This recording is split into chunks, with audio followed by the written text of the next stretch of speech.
ਸਤਿ ਸ੍ਰੀ ਅਕਾਲ। ਤੁਸੀਂ ਲੋਕਰਾਣ ਚੈਨਲ ਪੰਜਾਬੀ ਦੇਖ ਰਹੇ ਹੋ। ਮੈਂ ਤੁਹਾਡੇ ਨਾਲ ਸੁਖਵਿੰਦਰ ਸਿੰਘ। ਜਦੋਂ ਖੇਤੀ ਕਾਨੂੰਨਾਂ ਦਾ ਮਸਲਾ ਉੱਠਿਆ ਤਾਂ ਇਹਦੇ ਵਿਚਾਲੇ ਸਾਰੇ ਮੁਲਕ ਦੇ ਵਿੱਚੋਂ ਆਵਾਜ਼ ਉੱਠੀ। ਹਰ ਥਾਂ ਤੋਂ ਕਿਸਾਨ ਆ ਰਹੇ ਨੇ। ਗੱਲ ਹੁੰਦੀ ਹੈ ਕਿ ਪੰਜਾਬੀਆਂ ਦੇ ਨਾਲ ਹੀ ਧੱਕਾ ਕਿਉਂ। ਹੁਣ ਤਾਂ ਕਿਤੇ ਨਾ ਕਿਤੇ ਖਾਮਿਆਜ਼ਾ ਭੁਗਤਣਾ ਪੈ ਰਿਹਾ ਗੁਜਰਾਤ 'ਚ ਬੈਠੇ ਪੰਜਾਬੀਆਂ ਨੂੰ। ਉਹਨਾਂ ਦੀ ਦਾਸਤਾਨ ਦੇ ਉੱਤੇ ਅਸੀਂ ਗੱਲਬਾਤ ਕਰਾਂਗੇ। ਉਹ ਕੇਸ ਐਡਵੋਕੇਟ ਹਿੰਮਤ ਸਿੰਘ ਸ਼ੇਰਗਿੱਲ ਉਹਨਾਂ ਨੇ ਲੜਿਆ। ਜਿਵੇਂ ਕਹਿੰਦੇ ਨੇ ਕਿ ਹਿੰਮਤ ਸਿੰਘ ਨੇ ਹਿੰਮਤ ਦਿਖਾਈ ਤੇ ਉਹ ਕੇਸ ਜਿਹੜਾ ਸਰਕਾਰ ਨੂੰ ਚੈਲੰਜ ਤੱਕ ਜੋ ਕੁਝ ਵੀ ਉਸ ਵਿੱਚ ਕੀਤਾ ਉਸ ਉੱਤੇ ਅਸੀਂ ਗੱਲਬਾਤ ਕਰਾਂਗੇ ਕਿ ਆਖਿਰਕਾਰ ਪੰਜਾਬੀਆਂ ਦਾ ਜਿਹੜੇ ਗੁਜਰਾਤ ਵਿੱਚ ਰਹਿੰਦੇ ਨੇ ਉਹਨਾਂ ਦਾ ਮਸਲਾ ਕੀ ਹੈ, ਕਿੱਥੋਂ ਸ਼ੁਰੂ ਹੋਇਆ ਸੀ, ਕਿਉਂ ਸਰਕਾਰ ਜਿਹੜੀ ਹੈ ਉਹਨਾਂ ਕਿਸਾਨਾਂ ਦੇ ਖਿਲਾਫ ਹੈ, ਹੁਣ ਅੱਜ ਕੱਲ੍ਹ ਉਸ ਕੇਸ ਦੀ ਸਥਿਤੀ ਕੀ ਹੈ। ਸ਼ੇਰਗਿੱਲ ਸਾਹਿਬ, ਤੁਹਾਡਾ ਸਵਾਗਤ ਹੈ ਲੋਕਰਾਣ ਤੇ। ਸੁਖਵਿੰਦਰ ਸਿੰਘ ਜੀ, ਬਹੁਤ ਬਹੁਤ ਧੰਨਵਾਦ for having me on a channel. Thank you, ਧੰਨਵਾਦ for having me on a channel ਜੀ।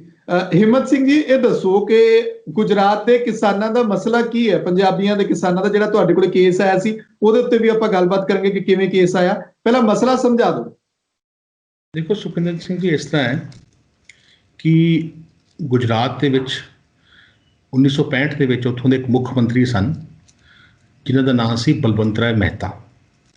Balwant Rai Mehta was second chief minister of Gujarat, ਜਿਹੜੀ ਗੁਜਰਾਤ ਸਟੇਟ ਆ 1960 'ਚ ਬਣੀ ਹੈ। ਅਤੇ 1965 ਦੇ ਵਿੱਚ ਦੂਜੇ ਮੁੱਖ ਮੰਤਰੀ ਸੀ। ਪਹਿਲੋਂ ਬੰਬੇ ਸਟੇਟ ਸੀ, ਸਾਰੀ ਸਟੇਟ ਇਕੱਠੀ ਹੁੰਦੀ ਸੀ, ਫਿਰ ਮਹਾਰਾਸ਼ਟਰ ਅੱਡ ਹੋ ਗਈ, ਗੁਜਰਾਤ ਅੱਡ ਹੋ ਗਈ। ਅਤੇ 1965 ਦੇ ਵਿੱਚ ਇਹ ਉਹ ਸਮਾਂ ਜਦੋਂ ਇੰਡੀਆ ਅਤੇ ਪਾਕਿਸਤਾਨ ਦੇ ਵਿੱਚ ਇੱਕ ਲੜਾਈ ਵੀ ਲੜੀ ਗਈ। ਅਤੇ ਉਹ ਲੜਾਈ ਦੇ ਦੌਰਾਨ ਕੀ ਹੋਇਆ ਕਿ ਇਹ ਜਿਹੜਾ ਕੱਛ ਏਰੀਆ ਹੈਗਾ, ਕੱਛ ਭੁਜ ਜਿਹੜਾ ਡਿਸਟ੍ਰਿਕਟ ਹੈਗਾ, ਇਹ ਬਾਰਡਰ ਦਾ ਏਰੀਆ ਹੈਗਾ। ਅਤੇ ਉੱਥੇ ਇਹ ਜਿਹੜੇ ਮੁੱਖ ਮੰਤਰੀ ਸਨ, ਇਹ ਇੱਕ ਸਿਵੀਲੀਅਨ ਏਅਰਕ੍ਰਾਫਟ ਦੇ ਵਿੱਚ ਮਿਸਟਰ ਬਲਵੰਤ ਰਾਏ ਮਹਿਤਾ ਆਪਣੀ ਵਾਈਫ ਦੇ ਨਾਲ ਅਤੇ ਨਾਲ ਜਰਨਲਿਸਟ ਸੀਗੇ ਅਤੇ ਨਾਲ ਪਾਇਲਟ ਸੀਗੇ। ਇਹ ਇੱਕ ਸਿਵੀਲੀਅਨ ਏਅਰਕ੍ਰਾਫਟ ਦੇ ਵਿੱਚ ਉੱਥੇ ਫਲਾਈ ਕਰ ਰਹੇ ਸੀ। ਅਤੇ ਪਾਕਿਸਤਾਨੀ ਏਅਰਫੋਰਸ ਨੇ ਇਹਨਾਂ ਨੂੰ ਇੰਡੀਆ 'ਚ ਆ ਕੇ ਇਹਨਾਂ ਨੂੰ ਮਾਰ ਗਿਰਾਇਆ ਅਤੇ ਇਹਨਾਂ ਦਾ ਪਲੇਨ ਜਿਹੜਾ ਸੀਗਾ ਉਹਨੂੰ ਅਟੈਕ ਕੀਤਾ ਅਤੇ ਇਹਨਾਂ ਦੀ ਡੈਥ ਹੋ ਗਈ। ਸੋ ਇੱਕ ਸਿਟਿੰਗ ਚੀਫ ਮਿਨਿਸਟਰ ਦੀ ਹੱਤਿਆ ਹੋਈ ਸੀ। ਅਤੇ ਉਦੋਂ ਜਿਹੜੇ ਭਾਰਤ ਦੇ ਪ੍ਰਧਾਨ ਮੰਤਰੀ ਸਨ ਉਹ ਲਾਲ ਬਹਾਦਰ ਸ਼ਾਸਤਰੀ ਸਨ। ਉਹ ਜਿਹੜਾ ਕੱਛ ਏਰੀਆ ਹੈਗਾ, it's a very open area of intrusion border ਹੈਗਾ, ਬਹੁਤ ਵੱਡਾ ਜ਼ਿਲ੍ਹਾ। ਉਹ ਹਰਿਆਣਾ ਸਟੇਟ ਤੋਂ ਵੱਡਾ ਇਕੱਲਾ ਹੀ ਜ਼ਿਲ੍ਹਾ ਹੈਗਾ, ਐਡਾ ਉੱਥੇ ਏਰੀਆ ਹੈਗਾ। ਇੱਕ ਪਾਸੇ ਤੋਂ ਦੂਜੇ ਪਾਸੇ ਜਾਣ 'ਚ 5 ਘੰਟੇ ਲੱਗਦੇ ਬਾਏ ਡਰਾਈਵ। ਸੋ ਐਡਾ ਵੱਡਾ ਜ਼ਿਲ੍ਹਾ ਹੈਗਾ, ਬਹੁਤ ਵੱਡਾ ਬਾਰਡਰ ਹੈਗਾ। ਅਤੇ ਜਿਹੜੇ ਗੁਜਰਾਤੀ ਲੋਕ ਸਨ ਉਹ ਖੇਤੀਬਾੜੀ ਥੋੜ੍ਹੀ ਘੱਟ ਕਰਦੇ ਨੇ ਅਤੇ ਉਹ ਖੇਤੀਬਾੜੀ ਉੱਥੋਂ ਛੱਡ ਕੇ ਆਪਣੇ ਬਿਜ਼ਨਸ ਵਗੈਰਾ 'ਚ ਜਾ ਰਹੇ ਸਨ। ਅਤੇ ਉਹ ਜਿਹੜੀ ਜ਼ਮੀਨ ਸੀ ਉਹ ਬਿਲਕੁਲ ਕੀ ਕਹਿੰਦੇ ਉੱਥੇ ਅਬੈਂਡਨ ਹੋ ਰਹੀ ਸੀ। ਅਤੇ ਲਾਲ ਬਹਾਦਰ ਸ਼ਾਸਤਰੀ ਜਿਹੜੇ ਪ੍ਰਧਾਨ ਮੰਤਰੀ ਸਨ, ਉਹਨਾਂ ਨੇ ਸੋਚਿਆ ਕਿ ਬਈ ਇੱਥੇ ਕੁਛ ਇਸ ਤਰ੍ਹਾਂ ਦੇ ਲੋਕ ਚਾਹੀਦੇ ਆ ਜਿਹੜੇ ਇੱਥੇ ਇਸ ਬੰਜਰ ਧਰਤੀ ਵੀ ਬੜੀ ਬੰਜਰ ਸੀ, ਅਤੇ ਇਹ ਬੰਜਰ ਧਰਤੀ ਨੂੰ ਜਿਹੜੇ ਆਬਾਦ ਕਰ ਸਕਣ, ਇੱਥੇ ਖੇਤੀ ਕਰ ਸਕਣ। ਅਤੇ ਬਾਕੀ ਡਿਫੈਂਸ ਦਾ ਵੀ ਬਹੁਤ ਵੱਡਾ ਮਸਲਾ ਸੀ, ਜਿਵੇਂ ਇੱਕ ਮੁੱਖ ਮੰਤਰੀ ਦੀ ਹੱਤਿਆ ਹੋ ਗਈ ਸੀ ਅਤੇ ਉਹਨਾਂ ਨੂੰ ਇਹ ਸੀਗਾ ਕਿ ਇਹ ਨਾ ਹੋਵੇ ਕਿਤੇ ਪਾਕਿਸਤਾਨੀ ਇੱਥੇ ਅੰਦਰ ਆ ਕੇ ਅਤੇ ਜ਼ਮੀਨ 'ਤੇ ਕਬਜ਼ਾ ਕਰ ਲੈਣ। ਅਤੇ ਫਿਰ ਉਹਨਾਂ ਦੇ ਦਿਮਾਗ 'ਚ ਆਇਆ ਕਿ ਜਿਹੜੇ ਪੰਜਾਬੀ ਕਿਸਾਨ ਹੁੰਦੇ ਆ, ਬੜੇ ਬਹਾਦਰ ਕਿਸਾਨ ਹੁੰਦੇ ਆ, ਉਹ ਵੀ ਡਿਫੈਂਸ ਦੇ ਵਿੱਚ ਵੀ ਬਹੁਤ ਵੱਡਾ ਰੋਲ ਹੈਗਾ ਇਹਨਾਂ ਦਾ, ਕਿਸਾਨੀ ਵੀ ਬਹੁਤ ਚੰਗੀ ਤਰ੍ਹਾਂ ਕਰਦੇ ਆ। ਅਤੇ ਉਹਨਾਂ ਨੂੰ ਫਿਰ ਲਾਲ ਬਹਾਦਰ ਸ਼ਾਸਤਰੀ ਜੀ ਨੇ ਇਨਵਾਈਟ ਕੀਤਾ ਅਤੇ ਪੰਜਾਬ ਦੇ ਜਿਹੜੇ ਕਿਸਾਨ ਸਨ ਫਿਰ ਉੱਥੇ ਗਏ।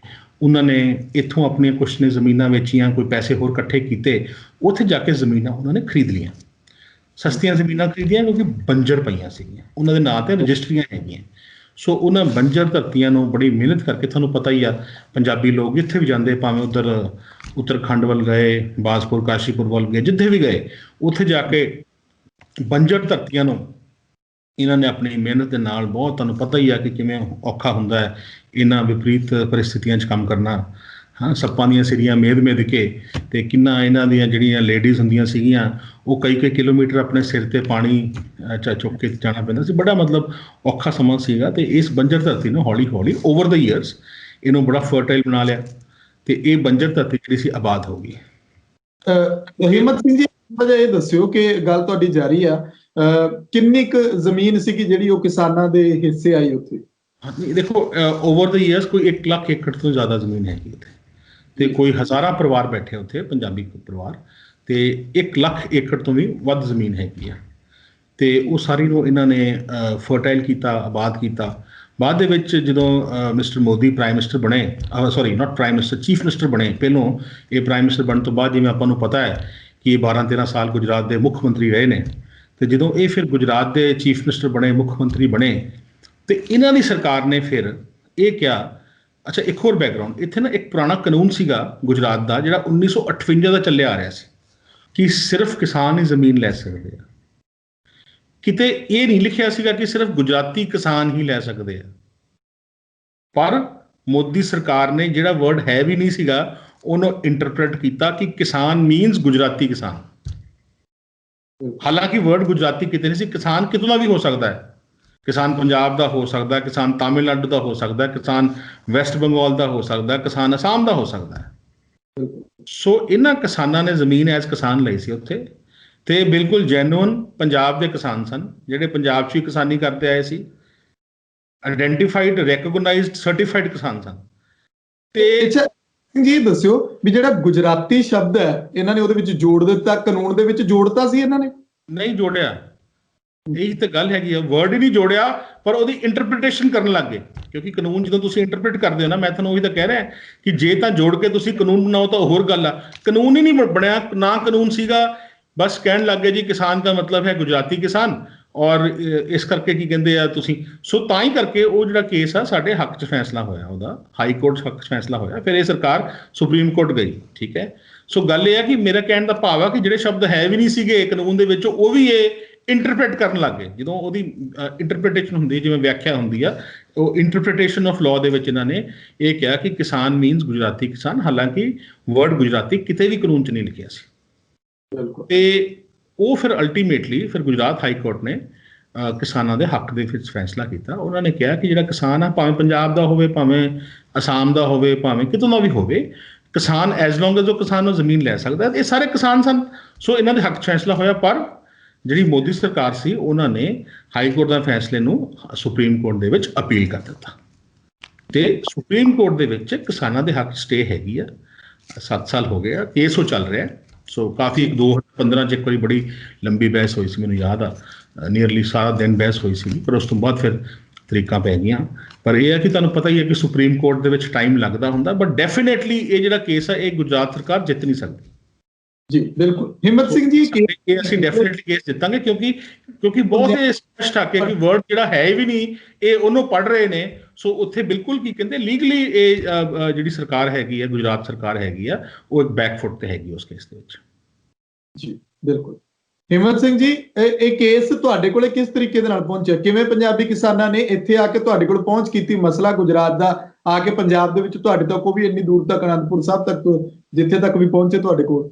ਸਰ ਮੈਂ ਨਾ ਦਿੱਲੀ ਪ੍ਰੈਕਟਿਸ ਕਰਦਾ ਸੀਗਾ, ਅਨੰਦਪੁਰ ਸਾਹਿਬ ਤੋਂ ਤਾਂ ਮੈਂ ਇਲੈਕਸ਼ਨ ਲੜਿਆ ਸੀ। ਮੈਂ ਸੁਪਰੀਮ ਕੋਰਟ ਦਾ ਲਾਇਰ ਹੈਗਾ, ਤੇ ਮੈਂ ਦਿੱਲੀ 'ਚ ਹੀ ਮੇਰਾ ਆਫਿਸ ਸੀਗਾ, ਜੰਗਪੁਰ ਐਕਸਟੈਂਸ਼ਨ 'ਚ ਮੇਰਾ ਆਫਿਸ ਸੀ ਦਿੱਲੀ 'ਚ, ਤੇ ਮੈਂ ਦਿੱਲੀ ਦੇ ਵਿੱਚ ਪ੍ਰੈਕਟਿਸ ਕਰਦਾ ਸੀ, ਤੇ ਸੁਪਰੀਮ ਕੋਰਟ ਦੇ ਮੈਂ ਕੇਸਿਸ ਕਰਦਾ ਸੀ। ਮੈਂ ਹੋਰ ਵੀ ਕਈ ਪਬਲਿਕ ਇੰਟਰਸਟ ਲਿਟੀਗੇਸ਼ਨ ਵਗੈਰਾ ਫਾਈਲ ਕੀਤੀਆਂ ਸੀ। ਸੋ ਕਿਸਾਨ ਮੇਰੇ ਕੋਲ ਆਏ, ਤੇ ਜਦੋਂ ਇਹ ਮੇਰੇ ਕੋਲ ਆਏ ਇਹਨਾਂ ਨੇ ਸੰਪਰਕ ਕੀਤਾ, ਤੇ ਉਸ ਤੋਂ ਬਾਅਦ ਫਿਰ ਮੈਂ ਗੁਜਰਾਤ ਵੀ ਗਿਆ। ਉੱਥੋਂ ਜਾ ਕੇ ਅਸੀਂ ਸਾਰੇ ਰਿਕਾਰਡਸ ਵਗੈਰਾ ਵੀ ਕਢਾਏ, ਸਾਰਾ ਕੁਛ ਦੇਖਿਆ, ਤੇ ਉਸ ਤੋਂ ਬਾਅਦ ਫਿਰ ਆਈ ਟੁੱਕ up this case for the farmers. Himmat Singh ji, ਉੱਥੇ ਸਰਕਾਰ ਤਾਂ ਤੁਸੀਂ ਦੱਸਿਆ ਕਿ ਜਿਵੇਂ ਉਹਨਾਂ ਸਮਿਆਂ ਦੇ ਵਿੱਚ ਜਿਹੜੇ ਮੁੱਖ ਮੰਤਰੀ ਨਰਿੰਦਰ ਮੋਦੀ ਗੁਜਰਾਤ ਦੇ ਵਿੱਚ ਗਏ ਸੀ, ਤੁਹਾਡੇ ਉੱਤੇ ਕੋਈ ਪੋਲੀਟੀਕਲੀ ਕੋਈ ਪ੍ਰੈਸ਼ਰ ਨਹੀਂ ਪਾਇਆ ਗਿਆ ਕਿ ਤੁਹਾਨੂੰ ਇਹ ਕੇਸ ਨਹੀਂ ਹੈਂਡਲ ਕਰਨਾ ਚਾਹੀਦਾ? ਇਹ ਦੇਖੋ, ਇਸ ਤਰ੍ਹਾਂ ਹੁੰਦਾ ਕਿ ਉਹ ਬਿਲਕੁਲ ਕੀ ਕਹਿੰਦੇ ਆ, ਕਈ ਕਿਸਾਨਾਂ ਦੇ ਉੱਪਰ ਕਈ ਕਿਸਮ ਦੇ, ਤੁਸੀਂ ਉਹਨਾਂ ਨਾਲ ਗੱਲ ਕਰ ਲਿਓ, ਮੇਰੇ ਉੱਪਰ ਇੰਡੀਵਿਜੂਅਲੀ ਕੋਈ ਪ੍ਰੈਸ਼ਰ ਨਹੀਂ ਹੈਗਾ। ਪਰ ਕਿਸਾਨਾਂ ਨੇ ਬੜੇ ਮਤਲਬ ਬਹਾਦਰੀ ਦੇ ਨਾਲ, ਕਿਉਂਕਿ ਬਹੁਤ ਔਖਾ ਹੁੰਦਾ ਇੱਕ ਜਿਹੜੀ ਸਟੇਟ ਹੈਗੀ ਆ ਉਹਦੇ ਖਿਲਾਫ ਇਸ ਤਰ੍ਹਾਂ ਕੇਸ ਲੜਨੇ, ਤੇ ਕਾਫੀ ਉਹਨਾਂ ਵਾਸਤੇ ਔਖੀ ਸੀ ਲੜਾਈ। ਤੇ ਬਟ ਹਾਂ, ਮੇਰੇ ਤੇ ਐਜ਼ ਅ ਲਾਇਰ ਕੀ ਕਹਿੰਦੇ ਆ, ਕਿਉਂਕਿ ਇਹਨਾਂ ਨੂੰ ਪਤਾ ਸੀਗਾ ਮੈਂ ਅੱਗੇ ਵੀ ਕਈ ਪਬਲਿਕ ਇੰਟਰਸਟ ਲਿਟੀਗੇਸ਼ਨਸ ਕੀਤੀਆਂ ਸੀਗੀਆਂ। ਸੋ ਬਿਲਕੁਲ, ਕਿਉਂਕਿ ਮੈਂ ਇਹੋ ਜਿਹੇ ਲੋਕਾਂ ਨੂੰ ਬਿਲਕੁਲ ਐਂਟਰਟੇਨ ਨਹੀਂ ਕਰਦਾ, ਤੇ ਕਾਫੀ ਮੇਰਾ ਸਖਤ ਰਵੱਈਆ ਹੁੰਦਾ ਜਿਹੜਾ ਵੀ ਕੋਈ ਇਸ ਤਰ੍ਹਾਂ ਦਾ ਕੋਈ, ਕਿਉਂਕਿ ਜਿਹੜਾ ਮੇਰਾ ਮੈਂ ਕਲਾਇੰਟ ਹੋਵੇ ਮੈਂ ਉਹਦੇ ਵਾਸਤੇ ਕੇਸ ਕਰਦਾ ਹੈ, ਤੇ ਆਪੋਜ਼ਿਟ ਪਾਰਟੀ ਭਾਵੇਂ ਜੋ ਮਰਜ਼ੀ ਹੋਵੇ, ਸੋ ਉਹਦੇ 'ਚ ਉਹਨਾਂ ਦੀ ਕੋਈ ਇੰਨੀ ਹਿੰਮਤ ਨਹੀਂ ਹੁੰਦੀ ਕਿ ਮੇਰੇ ਕੋਲ ਵੀ ਆ ਜਾਣ। ਮੈਂ ਕਈ ਹੋਰ ਵੀ ਕੇਸਿਸ ਪਬਲਿਕ ਇੰਟਰਸਟ ਲਿਟੀਗੇਸ਼ਨ ਵਗੈਰਾ ਕਰਦਾ ਰਿਹਾ ਹੈਗਾ, ਸੋ ਦੇ ਡੋਂਟ ਡੇਅਰ ਟੂ ਅਪਰੋਚ ਮੀ ਔਰ ਐਨੀਥਿੰਗ। ਅੱਛਾ ਹਿੰਮਤ ਸਿੰਘ ਜੀ, ਗੁਜਰਾਤ ਦੇ ਕਿਸਾਨ ਤਾਂ ਤੁਹਾਡੇ ਕੋਲੇ ਲਗਾਤਾਰ ਇਸ ਕੇਸ ਨੂੰ ਲੈ ਕੇ ਆਉਂਦੇ ਰਹਿੰਦੇ ਨੇ ਜਾਂ ਆਉਂਦੇ ਰਹੇ ਹੋਣਗੇ।